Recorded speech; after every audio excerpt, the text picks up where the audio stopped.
There's a phenomenon in the medical world called hysterical strength. You've probably heard urban legends about it, but in 1982, in a small town in Georgia, it became a documented reality for a woman named Angela Cavallo. And her son, Tony, he was out on the driveway working on a 1964 Chevy Impala, and he was deep underneath that massive piece of metal using a car jack when suddenly the jack slipped. And in a second, several thousand pounds of iron crashed down, pinning him across the chest. And his mother, Angela, heard the sound of it from the inside of her house. She didn't stop to think. She didn't call for a neighbor. She didn't call an ambulance. She didn't wait for the paramedics to get there. She ran to that car, grabbed the bumper, and she lifted the truck. Physiologically, she wouldn't have been able to do something like that. The human frame isn't built to deadlift a Chevy. Humans aren't able to do that kind of thing naturally. But when you're watching your child die, the impossible becomes the only thing that you're willing to accept. You know, desperation, I think for all of us, has a way of stripping away everything. Has a way of stripping away our dignity, our physical limits, even our fear of failure, until only one thing remains, and it's the need that will actually help us. I want you to see something this afternoon. You know, while Angela's desperation gave her strength to lift a car, the desperation we're going to see today is a different sort of desperation. It's a desperation that realizes, I cannot lift this weight. I can't move this mountain. I'm completely and utterly spent. We're going to continue looking at the Gospel of Mark today, and we're going to be in Mark chapter 5, same chapter as last week. Mark is kind of this fast-paced account of the life of Jesus. Mark was almost certainly written in the mid-60s AD by a guy named John Mark, who was likely acting as a scribe for the Apostle Peter. It's also the shortest of the Gospels, and it's characterized by this word immediately. If you read Mark, you'll see that word throughout the entire Gospel. Immediately, this happened. Immediately, this happened. Everything is happening now. The kingdom is breaking in, and Jesus is moving. He's doing something immediately. Last week, we saw Jesus step onto the shore of the Gerasenes and cast out a legion of demons, showing his authority over the spiritual world. And at the end of verse 20, the passage from last time, Jesus has shown us that he is the Lord of nature and the Lord of the supernatural. But today, we come to the most intimate and common of human enemies. It's sickness and death. We see Jesus dealing with two people who couldn't be more different on the social ladder, as we'll see, but who are identical in their need. They need a Savior, even if they don't see it that way at first. We're going to be taking a look at Mark chapter 5, verses 21 through 43. If you're using one of those red pew Bibles, you'll find Mark chapter 5 on page 840. Mark chapter 5, starting in verse 21. And when Jesus had crossed again in the boat to the other side, a great crowd gathered about him, and he was beside the sea. Then came one of the rulers of the synagogue, Jairus by name, and seeing him, he fell at his feet and implored him earnestly, saying, "My little daughter is at the point of death. Come and lay your hands on her, so that she may be made well and live." And he went with him. And a great crowd followed him and thronged about him. And there was a woman who had a discharge of blood for 12 years, and who had suffered much under many physicians, and had spent all that she had. It was no better, but rather grew worse. She had heard the reports about Jesus and came up behind him in the crowd and touched his garment. For she said, "If I touch even his garments, I will be made well." And immediately the flow of blood dried up, and she felt in her body that she was healed of her disease. And Jesus, perceiving in himself that power had gone out from him, immediately turned about on the crowd and said, "Who touched my garments?" And his disciples said to him, "You see the crowd pressing around you, and yet you say, 'Who touched me?'" And he looked around to see who had done it. But the woman, knowing what had happened to her, came in fear and trembling and fell down before him and told him the whole truth. And he said to her, "Daughter, your faith has made you well. Go in peace and be healed of your disease." While he was still speaking, there came from the ruler's house some who said, "Your daughter is dead. Why trouble the teacher any further?" But overhearing what they said, Jesus said to the ruler of the synagogue, "Do not fear, only believe." And he allowed no one to follow him except Peter and James and John, the brother of James. They came to the house of the ruler of the synagogue, and Jesus saw a commotion, people weeping and wailing loudly. And when he had entered, he said to them, "Why are you making a commotion and weeping? The child is not dead, but sleeping." And they laughed at him. But he put them all outside and took the child's father and mother and those who were with him and went in where the child was. Taking her by the hand, he said to her, "Talitha cumi," which means, "Little girl, I say to you, arise." And immediately the girl got up and began walking, for she was 12 years of age, and they were immediately overcome with amazement. And he strictly charged them that no one should know this, and told them to give her something to eat. You probably noticed there that there's a structure in that text. Biblical scholars call this a Markan sandwich. Mark, he starts one story with Jairus, and then he kind of interrupts it with another, and which is sometimes, when Mark does it, sometimes it's a strategy to make a certain theological point, which certainly may be true here, but this is actually how the events would have unfolded. We see that in the other Gospels as well. He's not being a bad storyteller because, like I said, this is how Jesus intended for these events to play out in his providence. And two, he's using the two stories to kind of interpret one another, and he wants you to see the connection between them. This is our main idea for this afternoon. Faith is not a magic formula to get what we want. It's a desperate reach for Jesus in the face of delay and death. Faith is not a magic formula to get what we want. It's a desperate reach for Jesus in the face of delay and death. We're going to take a look at that in 3 points. Point number 1, the desperate plea of the ruler. Looking at those first couple of verses. Point number 2, the secret touch of the outcast. Looking at that middle section with the bleeding woman. And then point number 3, the sovereign victory over death. The sovereign victory over death. My prayer is that your heart will be moved with several things this afternoon. I want you to see that of your sense of your own need. I want you to reject this kind of transactional religion, like we're just trying to get something out of Jesus. And I want you to have profound hope in the one who holds the keys to life and death. Let's take a look at point number 1, the desperate plea of the ruler. So let's set the scene in Mark 5 for a moment. Jesus has just crossed the Sea of Galilee. He's came over to the other side. He's just come from a confrontation with a legion of demons, a massive, terrifying, quite frankly, display of spiritual warfare where the cosmic king of the universe commands the forces of hell to flee, and they listen to him. And now, as Jesus steps onto the shore, the crowd is now pressing in on him. They're desperate for a glimpse of the glory. They've heard rumors of Jesus, and they're desperate to see him, to see what he can do. I want you to see one man in particular, though. Look at verse 22. Mark writes, "Then one of the rulers of the synagogue, Jairus by name." Brothers and sisters, we must feel the weight of who this man was in the eyes of the world. Jairus was what's here called a ruler of the synagogue. And in first century Jewish life, this is not merely a title, right? This is a monument to religious and social achievement. He was the big man on campus, right? He held the keys. He decided who would stand in the pulpit to read the Torah. He was a man of status, a man of wealth, a man of unimpeachable standing. If you were looking for the success story of Capernaum, you looked at Jairus. He had the degrees. He had the maxed out 401k. He had the respect of every man in the marketplace. But I want to ask you something about that, though. What is all the status of the world when the shadow of death falls across your doorstep? What is a title when your heart is breaking? What is a ruler when he's confronted with the absolute helplessness of his own humanity? Well, look at what happens next.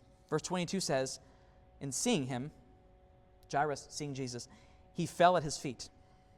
Friends, don't miss the scandal of this moment right here. This is the ruler of the synagogue hitting the dirt. This is a man who usually commands respect, and he's now prostrating himself before a wandering preacher from Nazareth. The dirt of the Galilean shoreline does not care about your resume. The dust of the earth does not recognize your social standing for any of us. There is a massive kind of leveling event of suffering. Some people call it the great equalizer. When your little daughter, here in verse 23, that this man's little daughter, and you notice the tenderness of that phrase too, little daughter. This is his child. The little daughter who's the apple of his eye and is at the point of death. The world just completely shrinks, doesn't it? The synagogue doesn't matter. The administrative duties don't matter. The big man on campus kind of vanishes, and only a desperate father remains, whose little girl is now dying. Suffering is kind of like God's megaphone shouting to a world that has made idols of its achievements. It's the sovereign hand of God stripping away the scaffolding of our self-sufficiency until we are left with nothing but our need. And even if we don't recognize what that need is just yet. Jairus is not coming to Jesus as a ruler to negotiate a contract. He's coming as a beggar to find a king. He falls at the feet of Jesus because that is the only place where hope remains.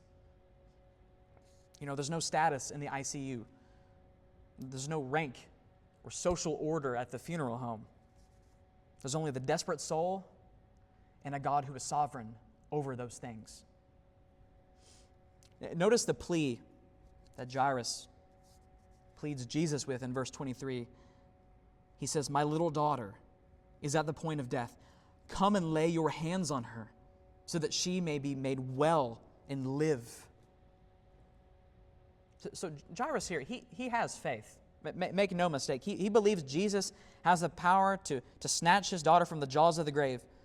But it's kind of what we can call like a top-down faith. He has an itinerary for the King of the universe. He has a map for Jesus to work with. Jesus, here's the plan. You come to my house, you lay your hands on her, you do the thing, you save the kid. He's attempting to manage the mercy and ways of God. How often do we do this? We come to the Lord of the universe and we present him with our suggested route for our deliverance. We say, Lord, if you would just fix my finances this way, or if you would just heal my body by Tuesday, or if you would just change my spouse's heart through this specific circumstance in our lives, then I will be satisfied. We want a Jesus who follows our schedule. We want a sovereign Lord who takes our directions, who does what we want him to do. But Jairus here, he's about to learn, as we all must learn, that Jesus is not a cosmic vending machine. Is he? He's a sovereign Lord. His delays are not his denials, in other words. And his detours are often the very places where his glory shines the brightest. And now look at this breathtaking phrase that often goes unnoticed here in verse 24. Look at verse 24. And he went with him. And he went with him. Jesus went with Jairus.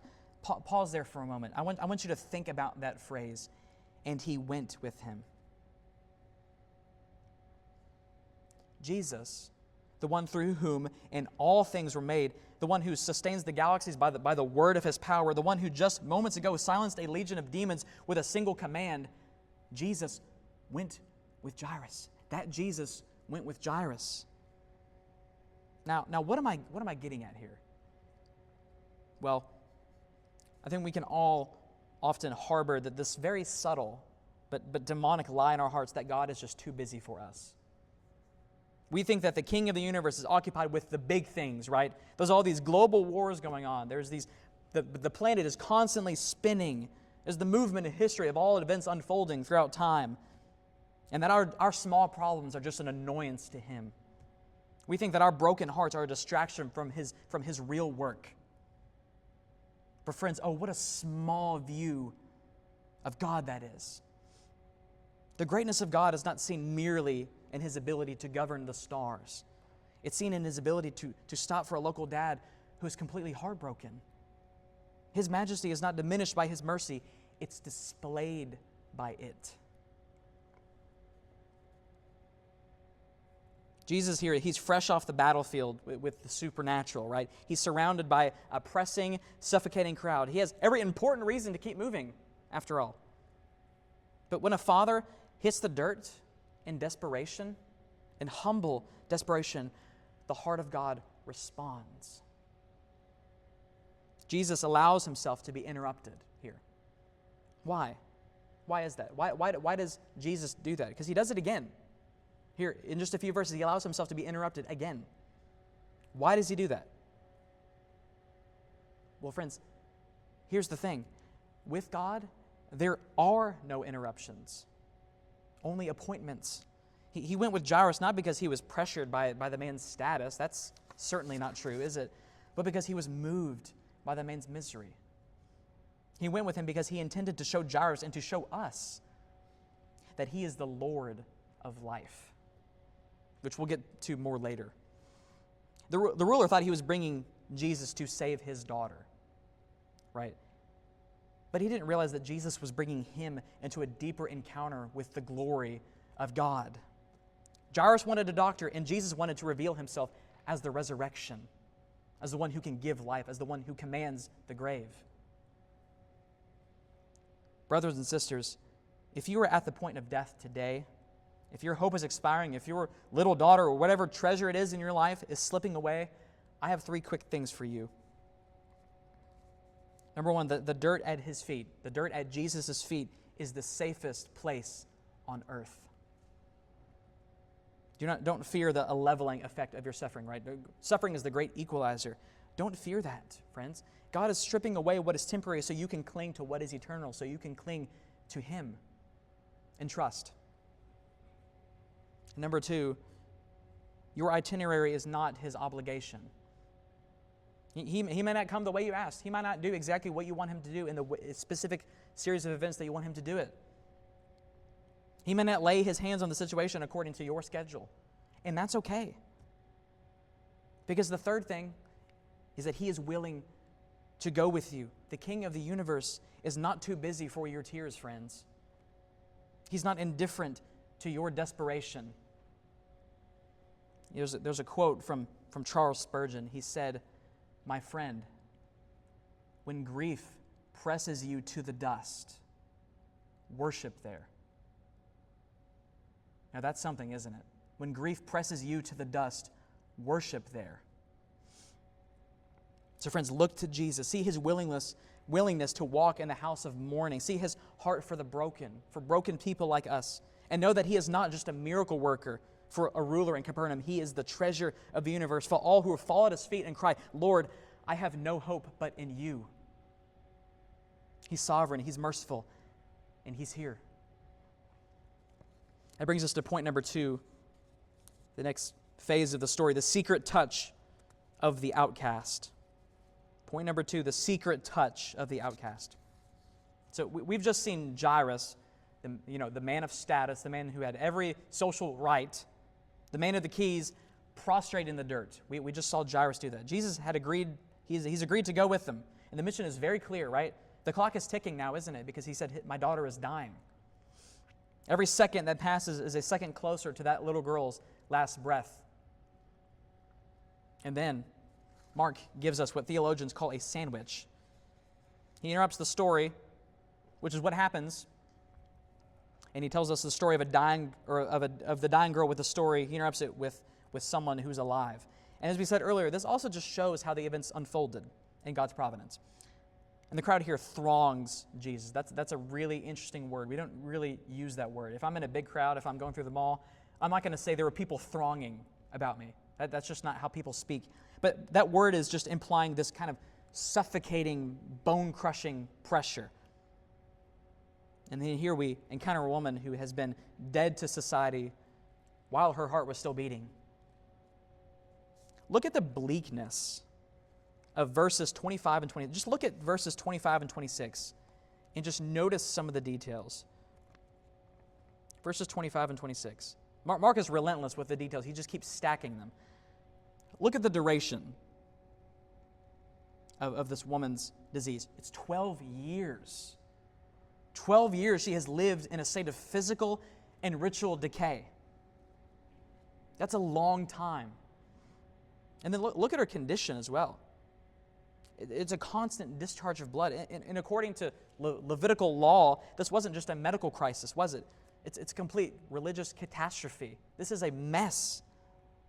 She was unclean, which means she was isolated. That means anything she touched became unclean. Anyone she hugged became unclean. She was a social leper, in other words. For 12 years, she had been denied the temple, the touch of a friend, and the warmth of a family table, all of it. She'd been deprived of all of it for 12 years because she was unclean. And also, look at the futility of it. Look at what Mark says. She had suffered much under many physicians. She wasn't just sick, friends. She was completely bankrupt. She'd spent every penny she had on cures that only left her worse than what she was before. Brothers and sisters, do you see the contrast here? See the parallels, how the daughter is 12 years old and the woman has been bleeding for 12 years? While Jairus' daughter was growing up, 12 years of laughter, 12 years of milestones, this woman was dying a slow, lonely death. The very years that brought joy to the ruler, at least for most of it, now brought nothing but misery to the outcast. And she sees Jesus here. But unlike Jairus, she doesn't feel worthy to stand in his path. She doesn't have a top-down faith that demands a house call. She has what we can call a bottom-up faith. She thinks, if I even touch his garments, I will be made well. That's what she says in verse 28. Look at verse 28. If I touch even his garments, I will be made well. You see what's happening here? Look at that verse again. Look at those verses in 25 and 26 and then what she says in 28. Look at those verses again. What's going on here? Well, she's looking for a healing bypass. She wants the power of the king without the gaze of the king. She just wants to kind of steal a miracle from the shadows and then slip away unnoticed. And she reaches through this crushing crowd, this thronging, crushing crowd with her fingers, I can imagine, probably trembling. And then she reaches out and touches the hem of his garment. And then there's that word, immediately, the flow of blood dries up. The 12-year war in her body is now over like that. The power of the creator of the universe surges through the fabric and into her body, and she's healed. She's whole. Time for her to vanish back into the crowd, right? Wrong. Look at verse 30. Jesus stops. Look at what Jesus says. And Jesus, perceiving in himself that power had gone out from him, immediately, there's that word again, turned about in the crowd and said, "Who touched my garments?" Can you imagine the face of Jairus in this moment? The man that Jesus was helping right before this, or was going to help right before this. You can almost imagine the vein just throbbing in his head. Like, Master, what are you doing? The crowd is crushing you. Everyone is touching you. My daughter is dying. The sand is slipping through the hourglass as the clock is ticking. And you're stopping to ask about who touched you? From a human perspective, this delay just kind of seems heartless, doesn't it? I can imagine that's probably what Jairus is doing. So why does Jesus do this? Why does he just stop? He knows that the little girl is dying since he knows everything. He knows what's going on. Why does Jesus stop? Well, from a sovereign perspective, this delay is absolutely essential. Jesus is not a vending machine. He's not a passive battery of healing power that you can just tap into without actually encountering him. He refuses to let her remain remain a secret success story. He doesn't just let her slip away without being noticed. He's not interested in just merely fixing her health problem, though he does that, right? He still does that. He's interested in saving her soul, is what he's really after. He stops the entire world. He stops the mission to the ruler's house because he will not let this woman leave with a fix when she's missing a father. Look at verse 33. the woman comes forward, it says, in fear and trembling. And then she falls down and tells him what Mark says, the whole truth. I can imagine here what she's expecting is probably a rebuke. She's probably expecting to be scolded by Jesus.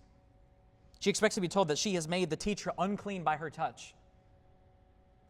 But look at verse 34. That's not what happens. Look at verse 34.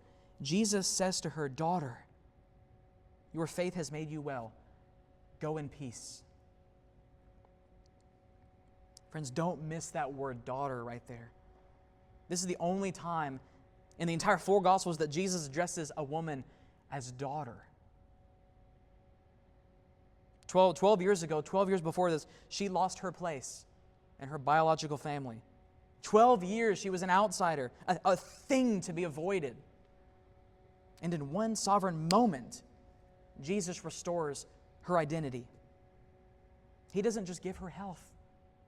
Though he does do that, he gives her a family.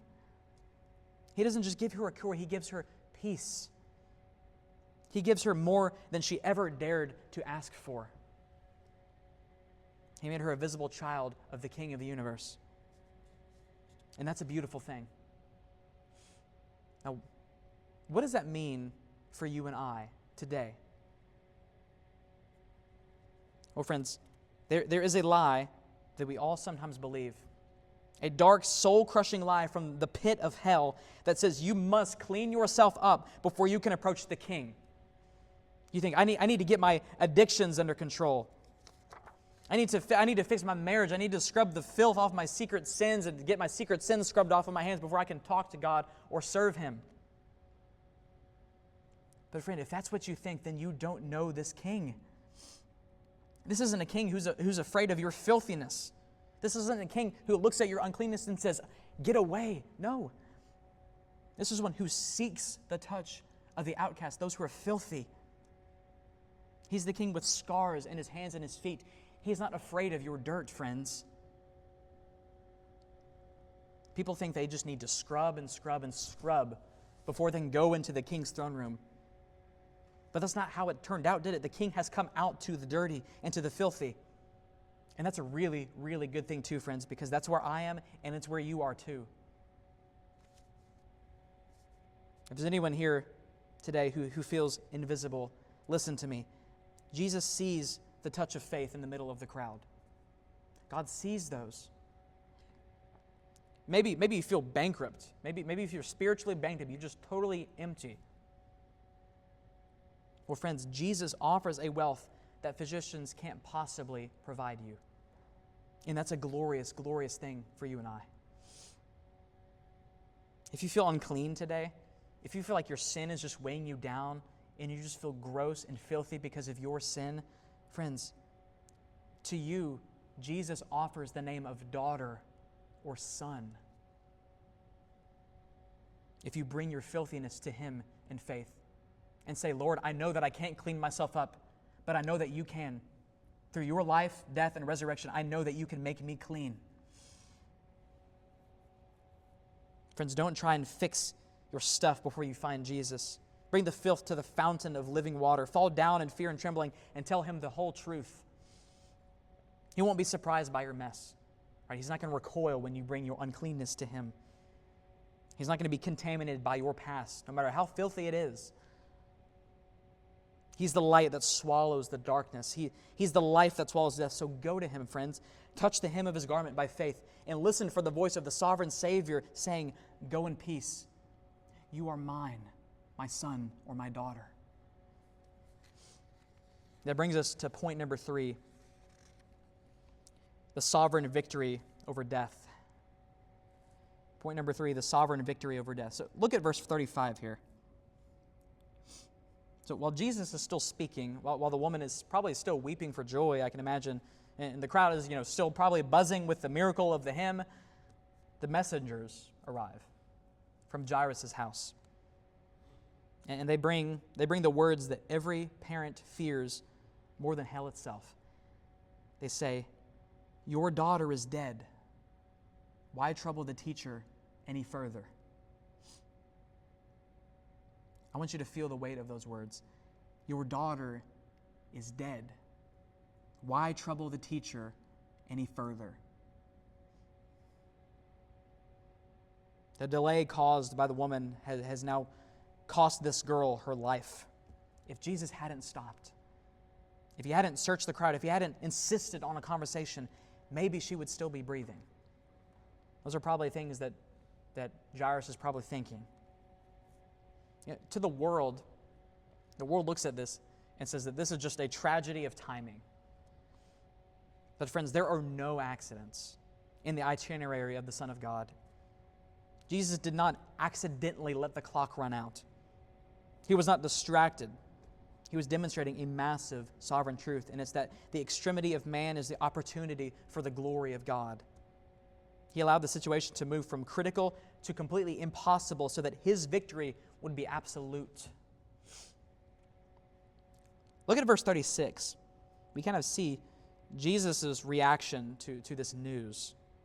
Look at verse 36. It's one of the most magnificent displays of Jesus' deity in all of Scripture.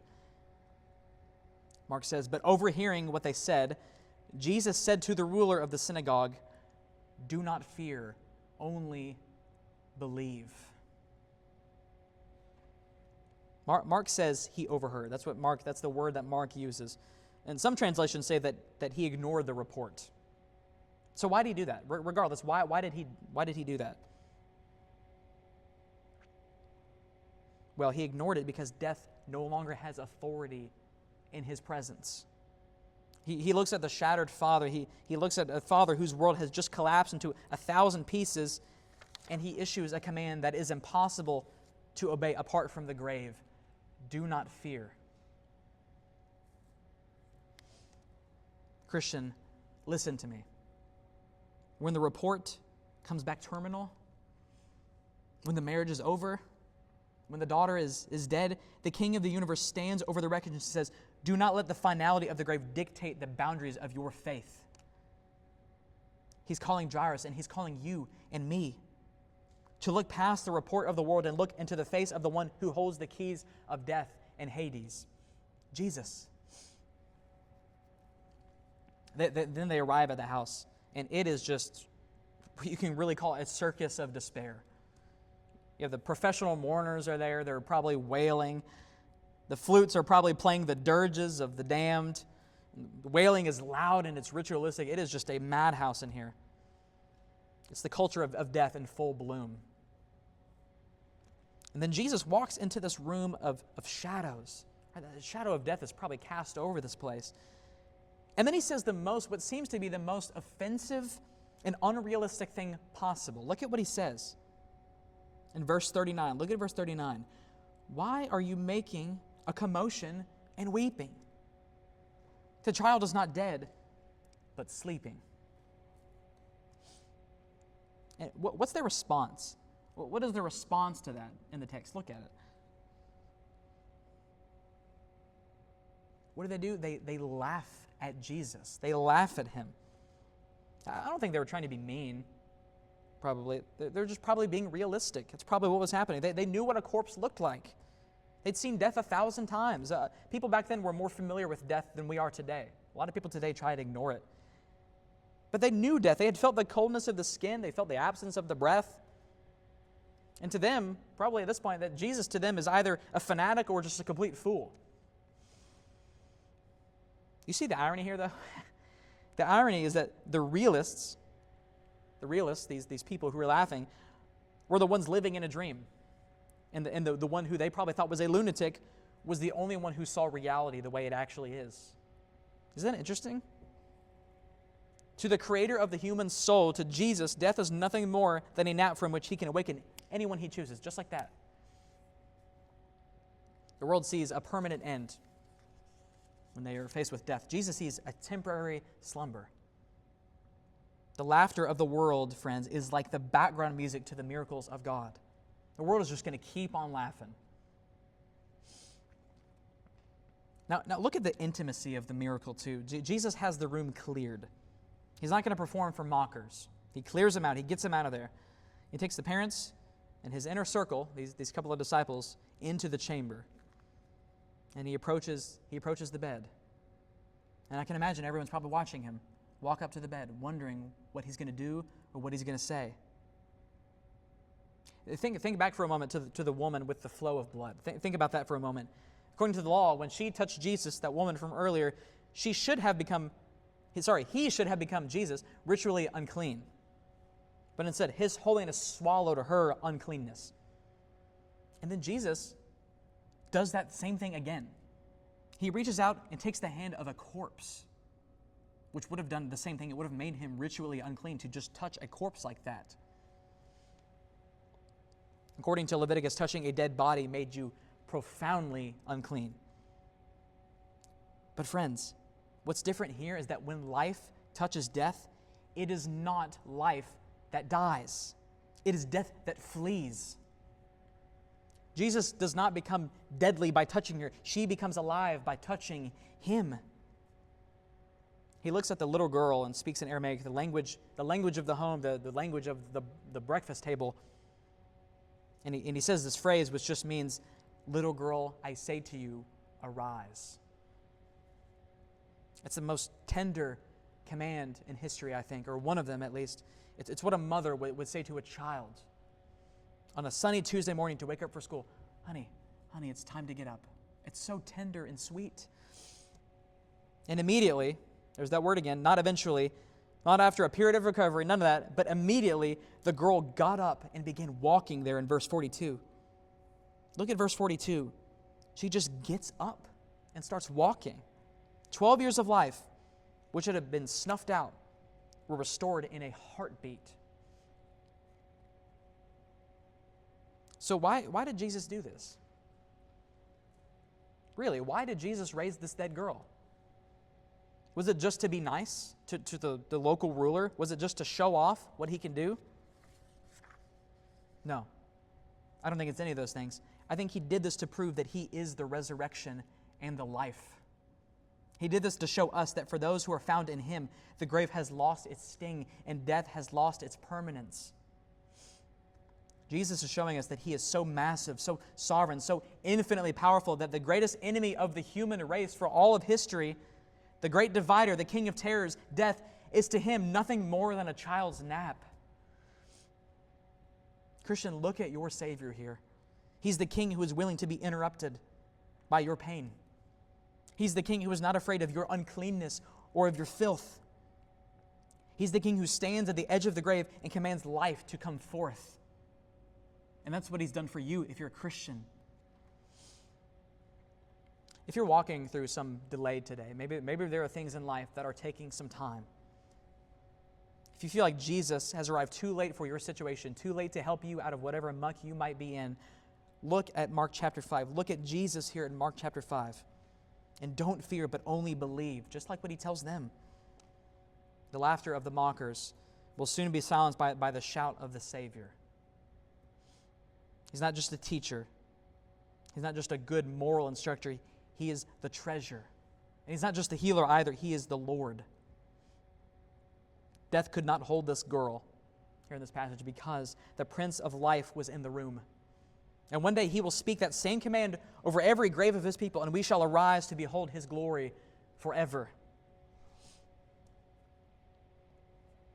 I want you to notice here, the very last verse of the passage, the story ends with a command to give her something to eat. I don't think that's just a throwaway phrase. It's a grounded physical reality. She's not just a ghost. She's a 12-year-old girl. So what do we do with this? What do we do with all of this? Well, here we have two people. We have a ruler and we have an outcast. We have one person who had status, another person who had nothing. One had a dying daughter of 12 years, and one had a dead womb of 12 years of constant bleeding, constant isolation. But both of them found that their only hope was to fall at the feet of Jesus.